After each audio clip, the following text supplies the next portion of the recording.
So the new Dungeons and Dragons film came out a couple of days ago, and I went to go see it, and we'll talk about it later, but needless to say, it's a pretty good film. But the Dungeons and Dragons franchise wasn't always, a 80% on Rotten Tomatoes.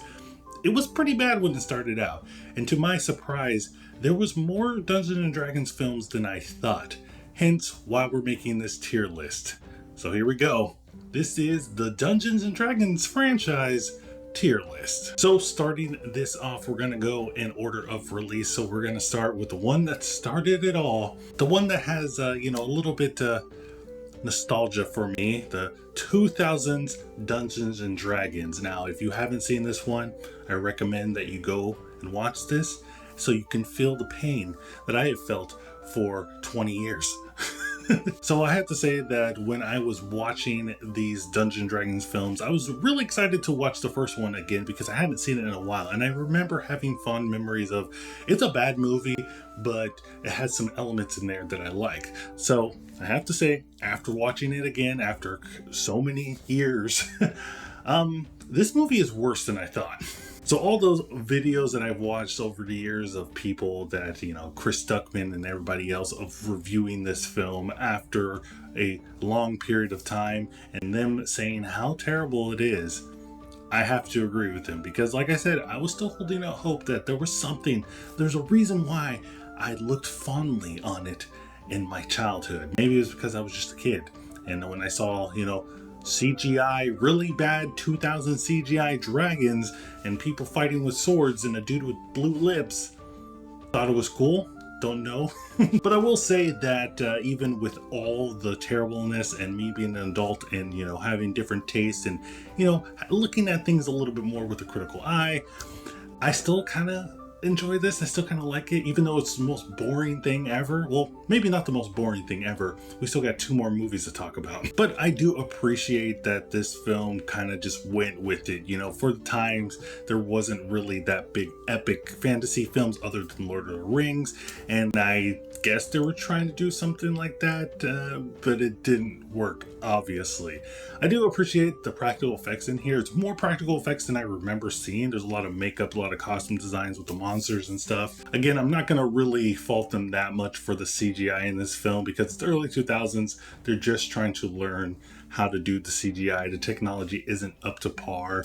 So, the CGI is bad, but what can they do? It's early 2000s. So we're going to put Dungeons and Dragons in the C tier.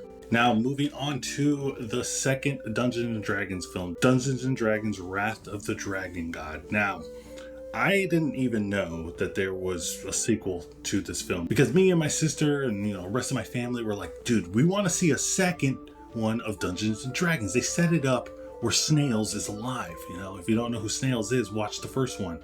Or maybe not, because I don't think I convinced you to do that. But I was really excited, and I didn't even know that 5 years later, after the first film, they made a second one, but it was direct to VOD, and it was UK release. We got this one. And, oh my god, this film makes the first film feel like a masterpiece. Feel like, something that's worthy of an Oscar. Because this film is the most boring thing that I've seen in a long time. And I watched a lot of crap, but I couldn't even tell you what was going on with this film. And trust me, I tried. It's not like the movie Rock Dog, where I had to watch that movie on 1.5 speed. This one, I at least tried to watch it on normal speed, but I can't understand what's happening. Now, I don't want to go into spoilers or go ahead of myself into talking about Dungeons and Dragons Honor Among Thieves, the 4th film and the latest film in the franchise, but there's a correlation with a character in that film and the entirety of this film. There's a character in the new Dungeons and Dragons film who pretty much is like a parody of all like medieval, like fantasy journey movies where he's just talking in like a very I guess medieval tone. I don't know what to call it. High English tone or something like that. But he's like really gaudy and he's all about himself and he's like the hero, like the quintessential hero. And they make fun of that in the Honor Among Thieves film. But in this film, Dungeons and Dragons 2, everybody talks like that. And they're serious. You know, they really want you to know the guiles of Guinevere or some shit like that. But I will say that one of the best things about Dungeons and Dragons 2 is that they brought Damaga back. I know I'm saying his name wrong, but I don't care. The blue lip guy, but in this one he doesn't have blue lips. And there's like a really weird scene where I think he's like eating or something. I don't know. He's laying on his back. He says, "I'm ready." A guy comes over, pours something in what looks like some kind of orifice, and he makes the weirdest face. If I can find a clip, I'll put it right here and you can enjoy it for yourself.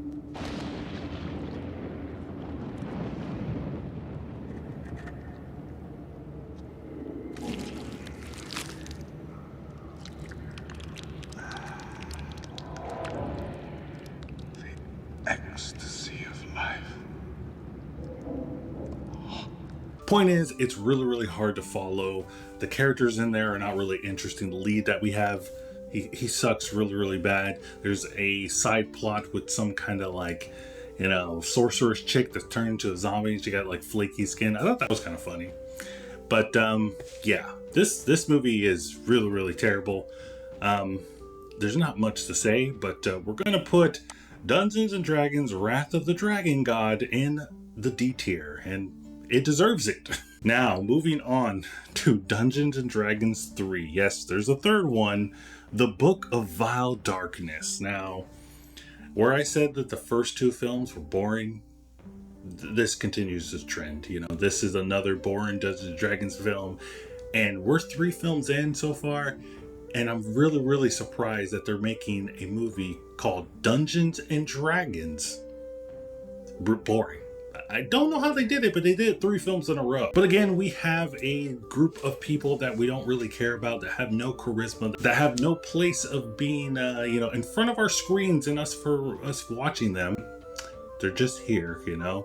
They have random scenes where 2 of the characters get together and they have an awkward sex scene, and that happens. And then there's really bad makeup. There's CGI is terrible, but you already know that. You know, this is a straight to VOD Dungeons and Dragons film.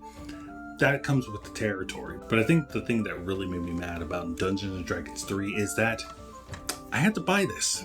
I had to buy this film. This was over $20. Not only did I have to buy this film, I had to buy it in Germany. Thankfully, the guy that shipped it really fast. Thank you for that. But I can't find this film anywhere else. It wasn't on VOD anywhere. Wasn't on Hulu. Any of that stuff. I had to go on eBay, buy this from Germany. And it wasn't worth it. So we're going to put Dungeons and Dragons 3, The Book of Vile Darkness, in the D tier. But now we're going to be talking about the latest Dungeons and Dragons film, the 4th film. I know it's kind of weird that there's 4 of these, but that is Dungeons and Dragons Honor Among Thieves. This is the reboot of the franchise, of course, even though the franchise that people didn't know existed, but I did, and here we are.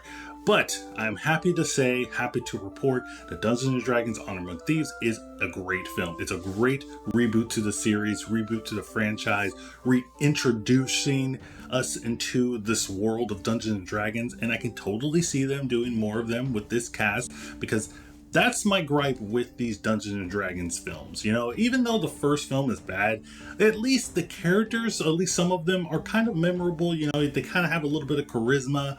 But in this film, everybody has charisma. Everybody has, like, you know, a likability to them. You're interested in those characters. And it does help that it's a film in the year 2023 where, you know, technology is advanced and they can kind of do the stuff that they want to do in a Dungeons and Dragons film. But even with that, I was surprised with this film that they did some practical effects, because they could have easily done the route of making everything CGI. And don't get me wrong, there's a lot of CGI stuff in this film, but when they do use the CGI, it feels like, okay, that's a time when you use the CGI. But there's plenty of times where they're using practical effects. There's a lot of different monsters and beings that they have practical effects for, puppeteers and everything, and I was really impressed. You know me, guys, if you watch the channel for a while, you know I like that stuff. It makes me feel warm and fuzzy, and I really appreciated that they put that in this film, even though I know they didn't really have to do that. But let's talk about the characters. All of the characters, like I said, were really entertaining. We have Michelle Rodriguez and Chris Pine as our two leads, and they're amazing. I love their chemistry in this film, and they're arguably like the best characters in the film. The rest of the cast, you know, you can look them up and everything. You know them. You've seen their faces before. You got Bridgerton guy, and you got the kid that's in Detective Pikachu, always screaming in Jurassic World and all that stuff. He's in here doing his same stick. You know, he's being himself, I think. I think that's how he is in real life. What I really enjoyed about this film is it didn't take itself too seriously. I mean, it's a Dungeons and Dragons film. And with the last 3 films that I've watched, I really needed something refreshing and a film that didn't take itself too seriously. And that's what this film does. There's a lot of jokes in here. Yeah, some of them don't land all the time, but that's comedy, right? It happens. But I felt like that was a really refreshing vibe to the franchise, that it was just, you know, having fun for once. Again, it's Dungeons and Dragons. We gotta have some fun here. I will say the only thing that I kind of didn't like about the film is it does feel at times that it does drag on a little bit.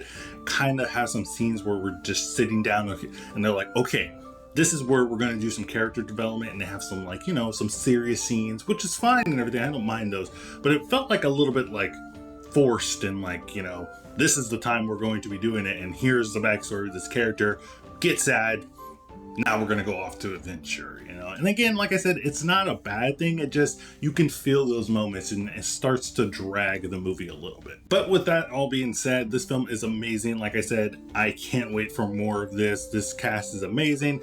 Can't wait to see who else they add on to this cast and everything. And this is great. It's a great time. I'm really happy that we're finally getting good Dungeons and Dragons stuff. And I can't wait for the next one. So we're going to put Dungeons and Dragons Honor Among Thieves in the A tier. That is it, guys. That is my tier list for the Dungeons and Dragons franchise. Did you even know that there was more than one film or more than 2 films? Because I'm pretty sure some people knew about the 2000s Dungeons and Dragons, but they didn't know that there was like 2 other movies after that. Because I know I sure didn't. But let me know what you think in the comments down below. What is your list? What is your ranking? I'm pretty sure there's not going to be a lot of people that are going to tell me the ranking. It's probably going to be like Dungeons and Dragons Honor Among Thieves and then Dungeons and Dragons 2000. That's the list. But let me know in the comments down below if you have seen the entire franchise. Let me know what your 1 through 4 ranking is. But as always, guys, don't forget to check out my Twitter so you can stay up to date with my channel. Don't forget to like and subscribe to the channel for more rankings and other videos. And remember, guys, keep watching movies.